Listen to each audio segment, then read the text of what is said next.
सैनिक हो भीमाचे भीमराव आठवारे. सैनिक हो भीमाचे भीमराव आठवारे.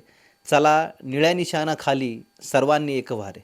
नमस्कार, मी रोहन गवळी. तुम्ही पाहतात क्रांतीपर्व.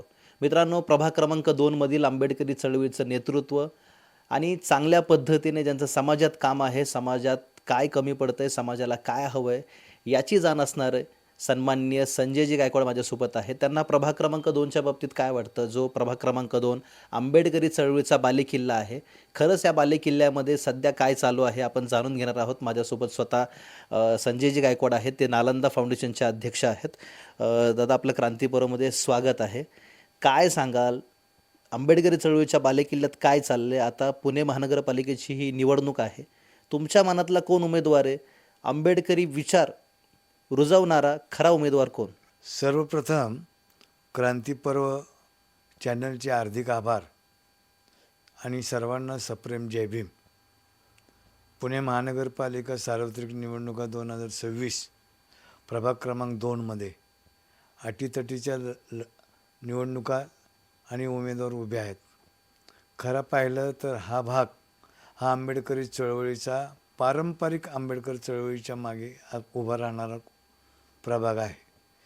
ह्या भागातून अनेक आंबेडकरी चळवळीचे कार्यकर्ते पुणे महानगरपालिकेत, आमदारकी, विधानसभेत आणि विधान परिषदेत ह्या भागातूनच गेलेले आहेत. ह्याचा मला सार्थ अभिमान आहे.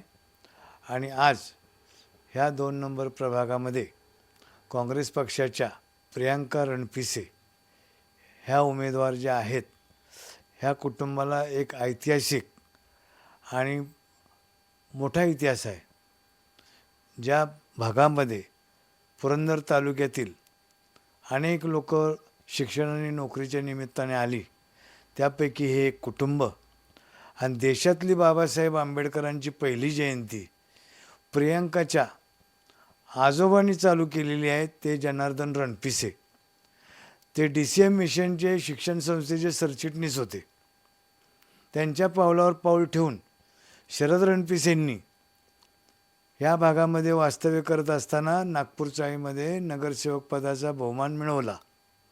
आणि नागपूर चाळीसारखी झोपडपट्टी अत्याधुनिक सोयीसुविधाने व सर्व सामाजिक समूहांना एकत्र घेऊन बौद्ध मंदिर असेल, मस्जिद असेल, गुरुद्वारा असेल, साईबाबा मंदिर असेल आणि पाणी, लाईट, रस्ते वगैरे जे काय केले ते त्यांनी केलेले आहेत.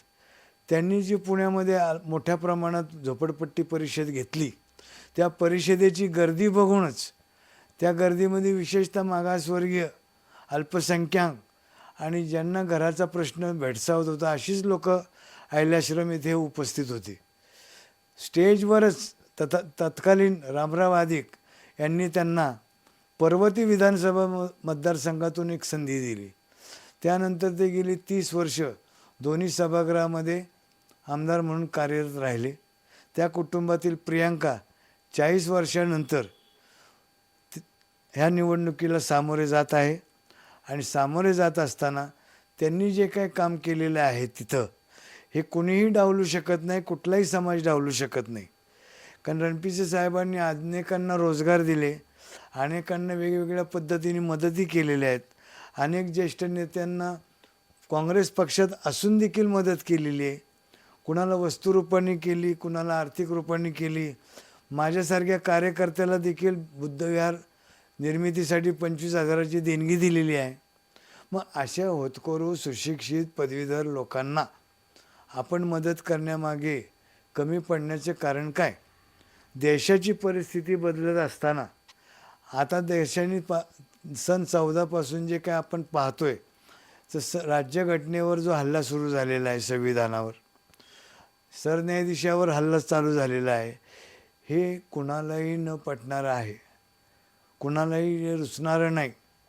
त्यामुळं ह्या भागातल्या ख्रिश्चन्स, बौद्ध व अल्पसंख्याक समाजातले मोस्टली मुस्लिम समाजाने ह्या कॅन्डिडेटकडे विशेष लक्ष पुरविलेलं आहे.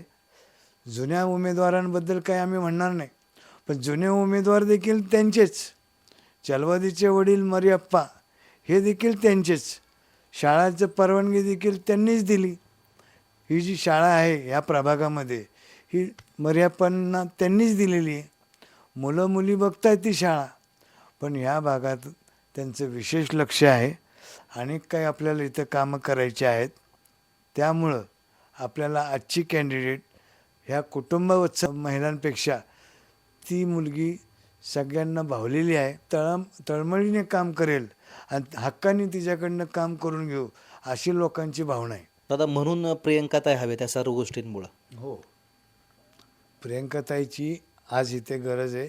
कारण ही सर्व लोकांनी वेगवेगळ्या इलेक्शन वेगवेगळ्या पक्षातून लढवल्यामुळं यांच्यावर जनतेचा आणि इथल्या मतदारांचा विश्वास नाही.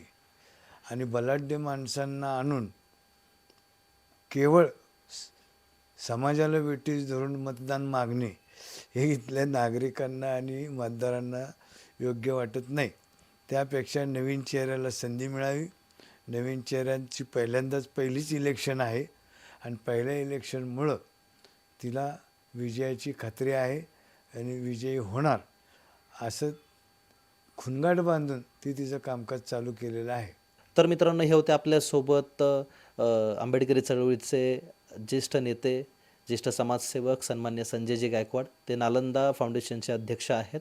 यांनी सांगितले कशाप्रकारे रणपिसे कुटुंबियांचा वारसा प्रियंकाताई चालवत आहेत. त्यांचं काम चांगलं आहे. त्यांना एकदा संधी दिली गेली पाहिजे, जनतेने त्यांना स्वीकारलं पाहिजे असं त्यांचं मत आहे. तर मित्रांनो, क्रांतीबरोबर आपण नवीन असाल तर चॅनलला सबस्क्राईब करा, जास्तीत जास्त व्हिडिओ शेअर करा. तुर्तास तरी एवढंच. धन्यवाद.